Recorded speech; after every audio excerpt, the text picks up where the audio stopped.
හා යාළුවනි ඉතින් නිමාඩු දවසේ පොඩ්ඩක් අස් කරනකොට හම්බුණා මගේ පරණ ගැජමැටික්ස් එකක්. මේක මට හම්බුනේ යාඩ් එක තිබිලා ගොඩක් කල්.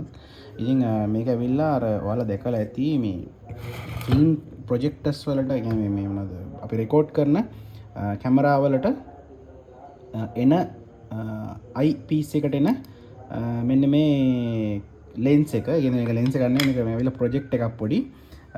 මේ ටීවී එකක්. ඉතින් මේකේ තියෙන්නේ ඔයාලට පේනවා ඇති CRT මොනිටර් එකක්. ඉතින් මම ඒකයි මේක ඔයාලට පෙන්නන්න ඉතින් ඔයාලට පේනවාද මේ අතත් එක්ක බලනකොට මේක කොච්චර චූටිද කියලා. මේක ගොඩාක් චූටි. හැබැයි මේක ලස්සන නිර්මාණයක්. මම මේක තියාගත්තා මොකද තාමත් වැඩ මේක ආයු කියන්නේ මේක මැනුෆැක්චර් ඩේට් නම් මම දන්නේ නැහැ. හැබැයි මේක ගොඩාක් පරණ එකක් කියන එක නම් හොඳටම තේරෙනවා. මොකද මේ වගේ ලොකු වියදමක් කළා මේ වගේ IPS එකක් හදනවා කියන්නේ කොච්චර පරණ ගැජමැටික්ස් එකක්ද කියලා හිතා ගන්න පුළුවන්. ඉතින් මේකේ අර සාමාන්‍ය CRT TV එක වගේම මෙතන high voltage generate කරන පුංචි flyback එකක් තියෙනවා. ඊට පස්සේ මෙතන H out එක තියෙනවා. ඊට පස්සේ මෙතන horizontal vertical signal ටික මේවට එන විදිය තියෙනවා. ඉතින් මේ හැම දෙයක්ම අර චූටියට හදලා තියෙනවා. ඉතින් හරි ආසයි මේක මම ඒකයි තියාගත්තේ දැන් ගොඩක් කල් මේක මං ගාව. ඉතින් මම මේක දැන් ඔන් කරලා තියෙන්නේ. මම ඒකට 8 volts දෙන්න ඕනේ. මේක මොකද ඒ කාලේ කැමරා වැඩ කරන්නේ නිකල් කැඩ්මියම් බැටරිස් වලින්. ඉතින් 8 volts වලින් තමයි මේක වැඩ කරන්නේ. පුංචි කරන්ට් එකක් ගන්න මිලි ඇම්පියර් මේ වෙලාව ගන්නවා 0.07ක්. ඒ කියන්නේ මයික්‍රෝ ඇම්ප්ස් 7ක් විතර තමයි ගන්නෙ.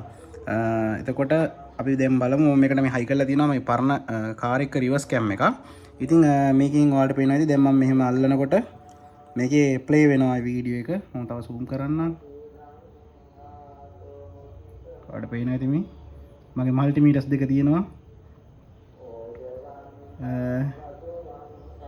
මට හිතා ගන්න බෑ කොහොමද මේක මේ zoom කරන්නේ කියලා. ඉතින් මේක මෙහෙම නෙමෙයි පේන්නේ ඇත්තටම. මේක මෙන්න මේ lens එකෙන් තමයි පේන්නේ. එතකොට සාමාන්‍ය real world look එකම එනවා පුළුවන් තරම්. හැබැයි මේක black and white. මේක color display එකක් නෙමෙයි. මේකේ colored ඒවත් ආවා කියලා මම අහලා තියෙනවා. මේක black and white. ඉතින් ගොඩක් පරණයි මේක. ඉතින් මම මේක ආසාවට තියන් ඉන්නේ. ඉතින් ඔයාලටත් පෙන්වන්න ඕමනට තමයි මම මේක ගත්තේ ගලවලාම. ඉතින් thank you. මේ වගේ වීඩියෝස් අනිවාර්යෙන්ම මගේ channel එකේ වැටෙනවා. ඉතින් ඔයාලා අනිවාර්යෙන්ම එකතු වෙලා ඉන්න.